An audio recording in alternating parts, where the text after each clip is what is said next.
Nesse vídeo falaremos sobre endereçamento dinâmico em IPv6.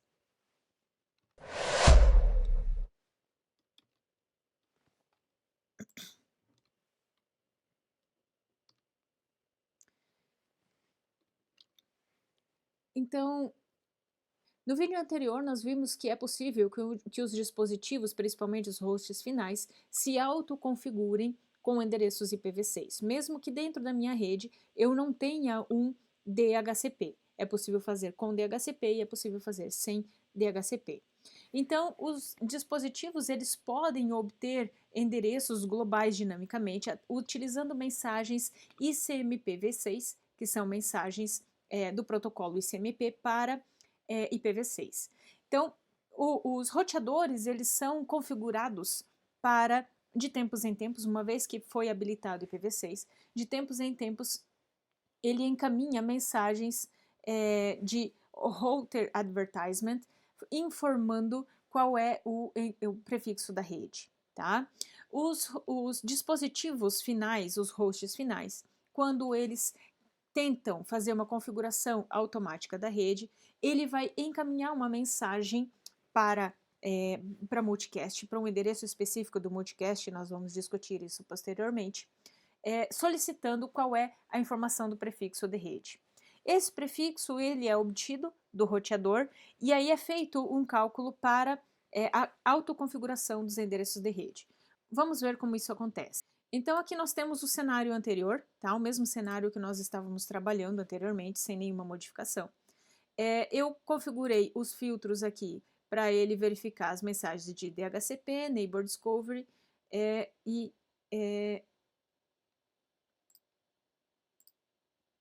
e Neighbor Discovery, e nós vamos verificar o processo do DHCP, da autoconfiguração no PC. Então vamos lá.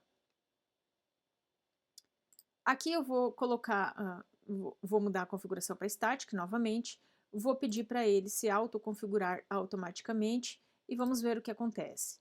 Então, o PC, para ele se configurar, se autoconfigurar, o primeiro passo é ele descobrir qual é o prefixo da rede, então ele precisa descobrir esse prefixo. Então, o host vai fazer o quê? Primeiro, ele vai encaminhar uma mensagem de Router Solicitation, um RS. Esse RS tem a seguinte informação no cabeçalho. Olha só, ele não sabe quem é o roteador, então ele vai encaminhar para um endereço multicast, que é o endereço em que todos os roteadores eles são configurados. Nós vamos falar sobre multicast nos próximos vídeos. Então ele vai encaminhar para FF02, 2.2.2.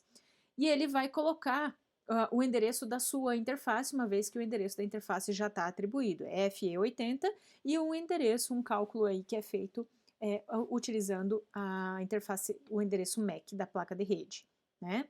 Então, esse endereço, essa mensagem é encaminhada para broadcast. Essa mensagem é encaminhada para o roteador. Então, a mensagem vai para o roteador vai responder com um RA, que é um Router Advertisement.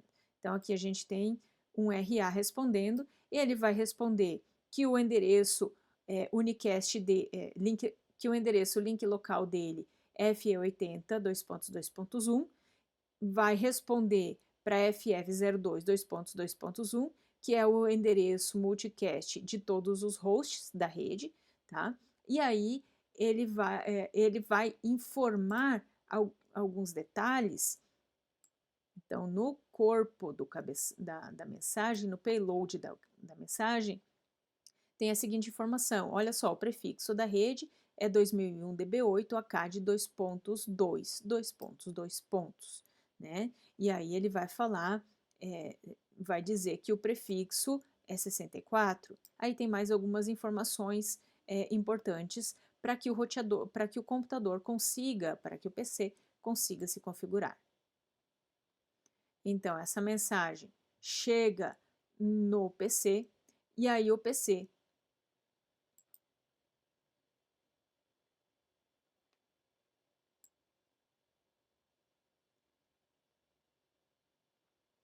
descobre qual é o IP do roteador, e ele se autoconfigura com o endereço IP. Olha só, ele informa que o endereço IP público dele é 2001 DB8AK de 204, e aí tem o cálculo lá com a interface de rede, e ele responde para as outras, que o endereço multicast dele é esse endereço aqui. Então, essa mensagem vai chegar no roteador. E aí eles trocam algumas mensagens. De tempos em tempos, os roteadores, olha, não tinha nenhuma comunicação, não tinha nada acontecendo entre os roteadores. O R1 criou uma mensagem de router advertisement. Então, de tempos em tempos, os próprios roteadores vão encaminhar mensagens informando prefixos de rede e informando seus próprios endereços. Então, essas mensagens são encaminhadas para link local. Então, observa que aqui ele está informando qual é o prefixo de rede, o tamanho, qual é o identificador da rede, qual é o tamanho do prefixo, né? Aí tem alguns tempos em que esse prefixo é válido, e veja que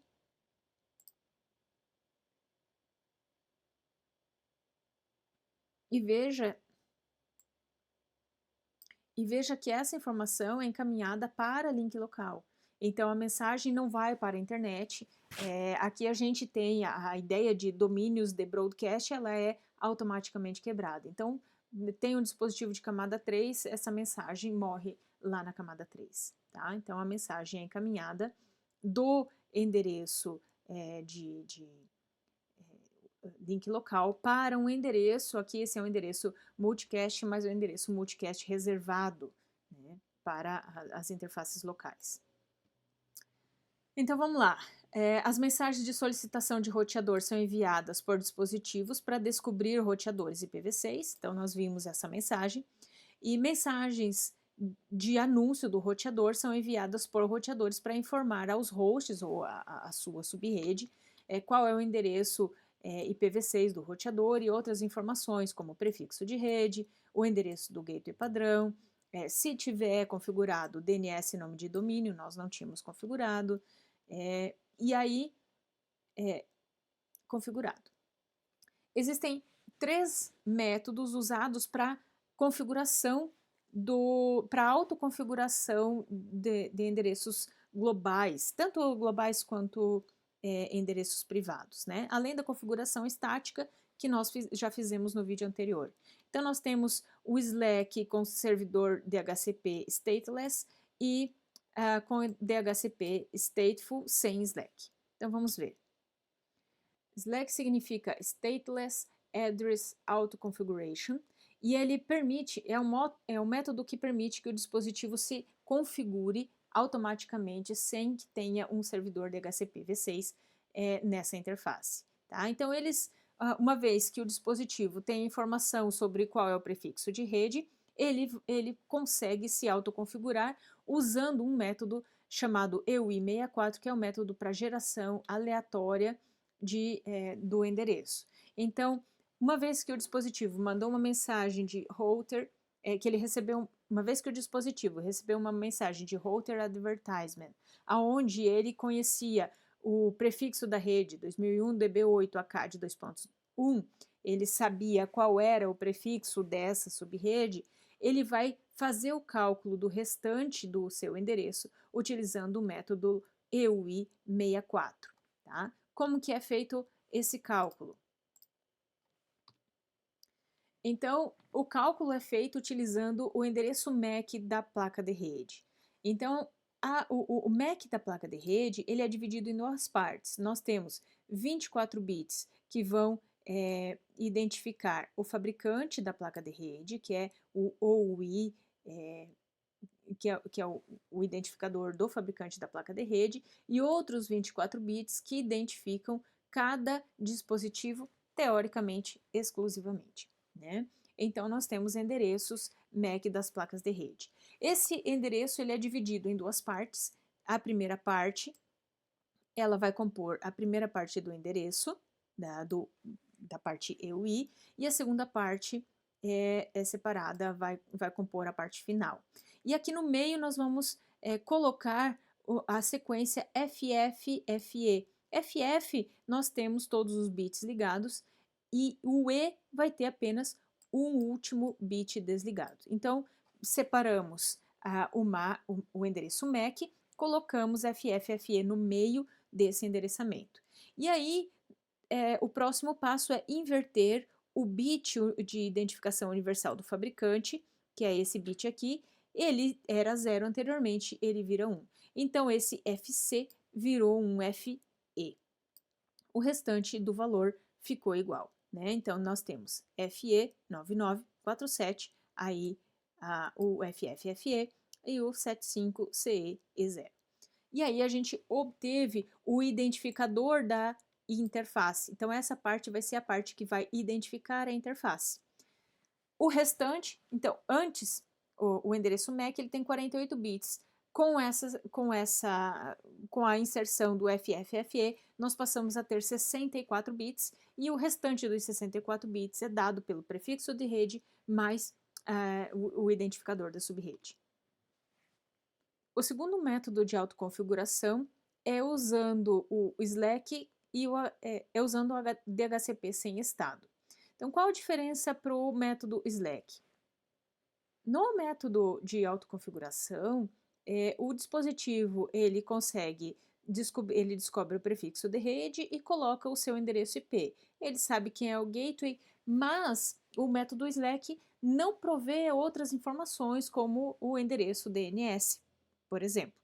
Então, quando a gente usa DHCP v6 sem estado, esse DHCP v6 sem estado, ele pode fornecer informações adicionais. Essas informações adicionais, elas são propagadas através de mensagens de RA e para que os dispositivos se autoconfigurem. Então, vamos fazer um exemplo. Como que funciona essa configuração? Vamos configurar o roteador, vamos colocar no modo real time.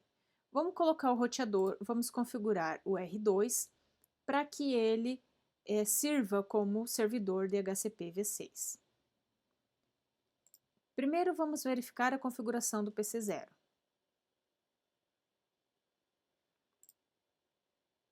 Veja só, nós temos a informação do endereço IP do roteador, nós sabemos o endereço local do próprio dispositivo, do próprio PC0, sabemos o endereço do gateway padrão, mas não temos a informação do servidor DNS. E essa é uma informação importante para que os dispositivos consigam, por exemplo, navegar na internet. Então, vamos configurar R2 para ele servir como DHCP stateless.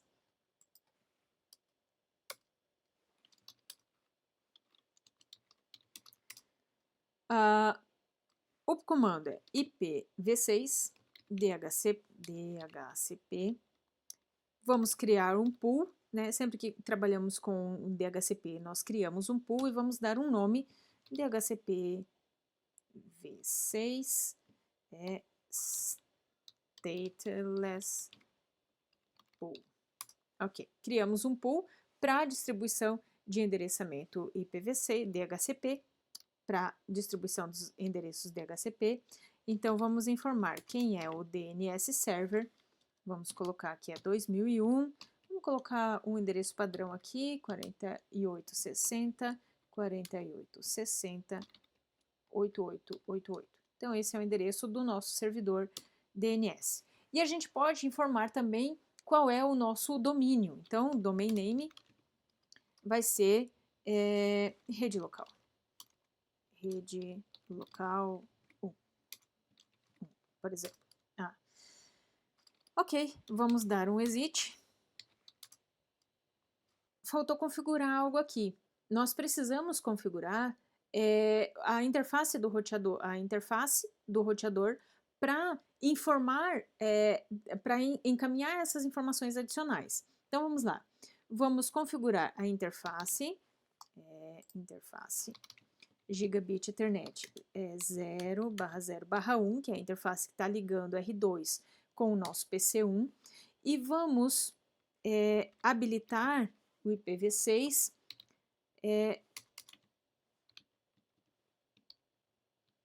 vamos habilitar o encaminhamento de informações adicionais nas mensagens de Neighbor Discovery. Então, vamos colocar IPv6 ND de Neighbor Discovery, other config flag. Então, essa flag, ela vai encaminhar informações adicionais para a configuração dos hosts, tá? Então,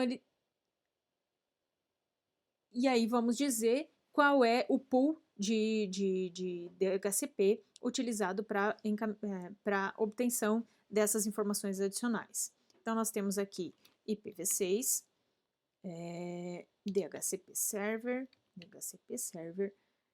e aí vamos dizer qual é o nosso pool. Vou copiar o pool daqui de cima e vou colar aqui embaixo. Ok, a interface já está ativa. Ok, vamos configurar o PC e pedir para ele pegar as informações automáticas. Então, olha só, agora ele obteve a informação do servidor DNS. Vamos voltar para o Static, vou habilitar o modo simulação e vamos pedir para ele configurar dinamicamente. Então, o que vai acontecer? O PC vai encaminhar uma mensagem de RA, essa mensagem de RA é encaminhada para o roteador, ele vai responder com um RE. O PC encaminha uma mensagem RS e o RS é respondido com uma mensagem RA. Quando a gente tem um servidor de HCPv6 sem estado, o computador, o dispositivo, ele usa o Slack para criar o seu próprio endereço IPv6 GUA, como foi descrito no processo anterior. O roteador LLA é o endereço de origem dos RAs, dos advertisements, né? E ele informa que ele é o gateway padrão e ele informa algumas informações. Então, como resposta da solicitação de RS-RA, o servidor, o computador, o PC, ele recebe, além da mensagem, da informação de quem é o gateway da rede, qual é o endereço público, o endereço GUA e o endereço LLA dele, ele também recebe a informações adicionais, que são as outras informações, para ele configurar qual é o seu domínio e qual é o servidor DNS ao qual ele pode encaminhar solicitações. A diferença, no entanto, o DHCP stateless, ele não gerencia o estado dos endereços, ou seja, ele não faz gerenciamento dos endereços IPv6, ele só encaminha essas informações adicionais. Diferentemente, eu posso ter um servidor DHCP com o estado, e esse DHCP com o estado, ele é igual, ele é muito semelhante, muito similar ao DHCP do IPv4, em que um dispositivo vai receber as informações, o servidor DNS vai receber uma solicitação de endereço e ele vai encaminhar informações sobre o prefixo, quais são os endereços dos servidores DNS, qual o nome de domínio, e vai sugerir, e ele vai gerenciar os endereços IPv6, né? Então, o RA, os Router Advertisement, vai sugerir que o dispositivo use um determinado endereço, então ele vai mandar qual é o endereço do roteador, qual é o endereço IPv6 de origem, que daí é o endereço do gateway padrão, né? E ele vai obter endereço unicast global, então ele configura o endereço unicast a partir do servidor DNS, né? E todas as outras informações também são atribuídas. Ele também gerencia quais são os IPs atribuídos aos dispositivos. O processo, qual que é a diferença entre o processo EUI64 e o gerado aleatoriamente, né? Então, quando uma mensagem de RA é Slack, ou Slack com DHCP, stateless, o cliente deve gerar a própria interface. Então, ele recebe a informação do prefixo de rede, ele gera a informação da própria interface e agrega e concatena essas duas informações para gerar o endereço IPv6 dele. O ID da interface também pode ser gerado por um processo EUI64 ou uma geração aleatória de 64 bits, que é feito pelo dispositivo, tá? Dependendo do sistema operacional, então o dispositivo vai gerar o ID da própria interface, uma vez que ela já sabe qual é o seu endereço MAC e ela conhece o processo EUI. Por exemplo, o Windows Vista, do Windows Vista em diante, o Windows usa esse processo para criar endereços da própria interface, né? Para garantir a exclusividade desse endereço, o IPv6, uma vez que ele gerou o endereço, ele encaminha uma mensagem de descoberta, de DED, é parecido com o ARP no IPv4, com o próprio endereço IPv6. E aí ele encaminha a mensagem e verifica se ele vai receber uma resposta. Se não tiver resposta, significa que não tem um outro dispositivo dentro dessa subrede com o mesmo endereço dele, né? Que não existe um dispositivo com esse endereço. E aí, nesse caso, ele continua trabalhando com esse endereço. Se tiver um outro dispositivo com esse endereço, ele ele altera o endereço, gera aleatoriamente para trabalhar com um outro endereço, um outro identificador para a própria interface. Então, o endereçamento dinâmico para LLA, nós temos os endereços, o link local é sempre identificado com FE80/10, e ele pode ser identificado, configurado automaticamente ou dinamicamente, né? Dinamicamente é atribuído a esse endereço, então nós temos FE80 na primeira parte do endereço, nós não temos nenhum endereço nessa parte, coloca o /64 e por que 64? Por que 64? Porque é preferencial que que a parte da rede seja identificado com 64 bits, então aqui nós temos 0 nessa sequência, e o ID da interface ele vai virar, ele é dado pelo processo EUI64 que nós discutimos, ou gerado aleatoriamente. Então, os Windows normalmente vão usar o mesmo método usado para GUA, que é criar via Slack, né, que é aquele processo para gerar o IP aleatoriamente. Então, tanto os endereços GUA quanto os endereços LLA, eles são gerados pelo processo EUI64.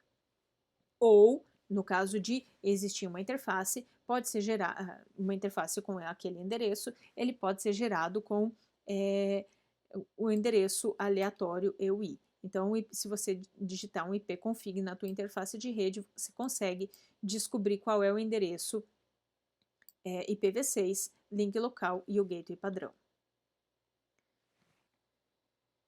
Os roteadores Cisco sempre vão criar um endereço IPv6 de link local, né? E o endereço global que é atribuído à interface. Por padrão, eles vão usar o EUI64 para gerar o ID da interface, e os endereços, tanto GUA, para gerar o endereço da interface e criar o endereço IPv6 da interface LLA. Então, se você der um show interface gigabit Ethernet, você consegue, se você digitar show IPv6 interface brief, você consegue verificar quais são os endereços. Nesse vídeo nós vimos como os dispositivos configuram o endereço IPv6 automaticamente. Usando o método Slack, passamos pela geração do endereço, do identificador da rede, por meio do processo chamado EUI64, e falamos sobre os processos de DHCP Stateful e Stateless.